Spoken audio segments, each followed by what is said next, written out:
എല്ലാവർക്കും വിനീത നമസ്കാരം. ശ്രീമദ് ഭാഗവതം നവമസ്കന്ധം അധ്യായം 6 ശ്ലോകം 18, 19, 20, 21, 22, 23, 24 7 ശ്ലോകങ്ങൾ ഇന്ന് നമുക്ക് നോക്കാം.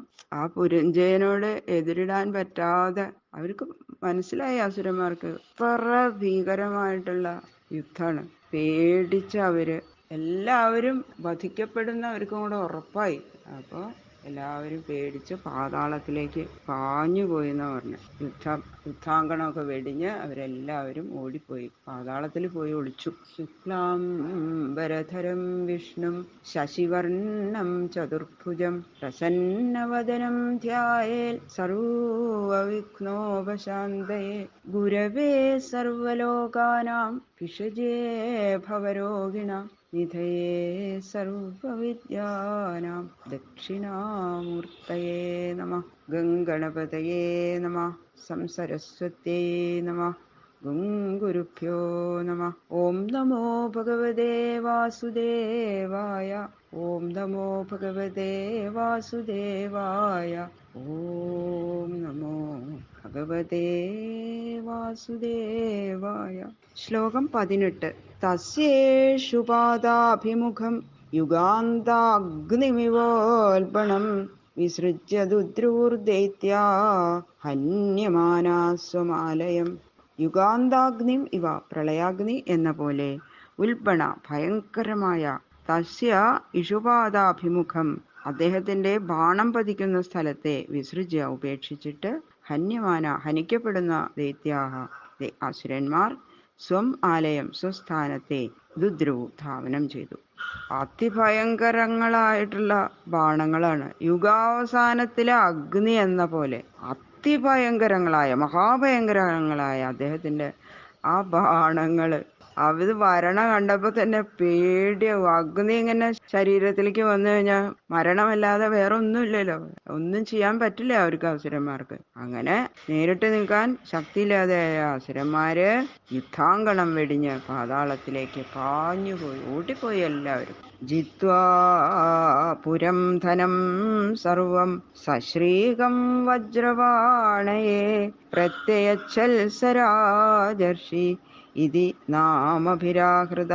സശ്രീകം ശ്രീയോടുകൂടിയ, പുരം ധനം സർവം പുരത്തെയും ധനത്തെയും സർവത്തെയും, ജിത്വ ജയിച്ചിട്ട്, വജ്രവാണയെ ഇന്ദ്രനായിക്കൊണ്ട്, സ രാജർഷി ആ രാജർഷി, പ്രത്യയച്ഛൽ മടക്കിക്കൊടുത്തു, ഇതി എന്ന ഹേതുവായിട്ട്, നാമധേയങ്ങളാൽ ആഹൃത വ്യവഹരിക്കപ്പെടുന്നു. ആ രാജർഷി അസുരന്മാരുടെ ഐശ്വര്യം, ധനം, പുരം എന്നത് എല്ലാം ജയിച്ചങ്ങളെടുത്തു, എന്നിട്ട് ദേവേന്ദ്രന് കൊടുത്തു. അപ്പൊ അസുരന്മാരുടെ പുരം ജയിച്ചതുകൊണ്ട്, അസുരപുര ജയം നിമിത്തം, അങ്ങനെയാണ് അദ്ദേഹത്തിന് പുരഞ്ജയൻ എന്ന പേര് വന്നത്. പിന്നെ ഇന്ദ്രനാകുന്ന വാഹനത്തിലിരുന്ന് യുദ്ധം ചെയ്തതുകൊണ്ട് ഇന്ദ്രവാഹനൻ എന്ന പേര് കിട്ടി. വൃഷഭത്തിന്റെ കകുത്തില്, ആ പുഞ്ചത്തിൽ ഇരുന്നതുകൊണ്ട്, അങ്ങനെ ഇരുന്നിട്ടാണല്ലോ യുദ്ധം ചെയ്തത്, അതുകൊണ്ട് അദ്ദേഹത്തിന് കാകുൽസ്ഥൻ എന്നുള്ള പേരും കിട്ടി. അങ്ങനെ 3 പേര് അദ്ദേഹത്തിന്. പുരഞ്ജയസ്യ പുത്രോ ഭൂൽ അനേനാ തൽസുത പൃഥു വിശ്വരന്ധിസ്തതശ്ചന്ദ്രോ യുവനാശ്വശ്ച തൽസുത. പുരഞ്ജയസ്യ പുരഞ്ജയന്റെ പുത്രനായിട്ട്, അനേനാഹ അനേനസ് അഭൂത് ഭവിച്ചു, തൽസുത അദ്ദേഹത്തിന്റെ പുത്രൻ പൃഥു ആകുന്നു. പുരഞ്ജയന്റെ പുത്രൻ അനേനസ്, അദ്ദേഹത്തിന്റെ പുത്രൻ പൃഥു, അദ്ദേഹത്തിന്റെ പുത്രൻ വിശ്വരന്തി, അദ്ദേഹത്തിന്റെ പുത്രൻ ചന്ദ്രൻ, അദ്ദേഹത്തിന്റെ പുത്രൻ യുവനാശ്വൻ. ശാപസ്തൽസുതോയേന ശാപസ്തി നിർമ്മമേ പുരി ബൃഹദശ്വസ്തു ശാപസ്തി തതക്കുവലയാശ്വക. തൽസുത അദ്ദേഹത്തിന്റെ പുത്രൻ, ശാപസ്ഥൻ ഏന യാതൊരുവനാൽ, ശാപസ്തീപുരി ശാപസ്തി എന്ന പുരി നിർമ്മമേ നിർമ്മിക്കപ്പെട്ടു. യുവനാശന്റെ പുത്രൻ ശാപസ്ഥൻ, ആ മഹാരാജാവാണ് ശാപസ്തി എന്ന പുരി നിർമ്മിച്ചത്. പിന്നെ ആ ശാപസ്ഥന്റെ പുത്രൻ ബൃഹദശ്വൻ, അദ്ദേഹത്തിന്റെ പുത്രൻ കുവലയാശ്വകൻ.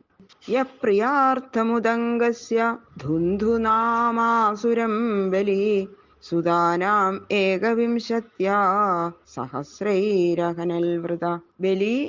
ബലവാനായ യാതൊരുവൻ ഉദംഗസ്യ പ്രിയാർത്ഥം ഉദംഗന്റെ പ്രിയത്തിനായിക്കൊണ്ട് സുതാനാം പുത്രന്മാരുടെ ഏകവിംശത്യാ സഹസ്രൈഹി 21,000 പേരാൽ വൃത ചുറ്റപ്പെട്ടവനായിട്ട് ധുന്ധുനാമാസുരം ധുന്ധു എന്നുപേരായ അസുരനെ ഹനിച്ചു.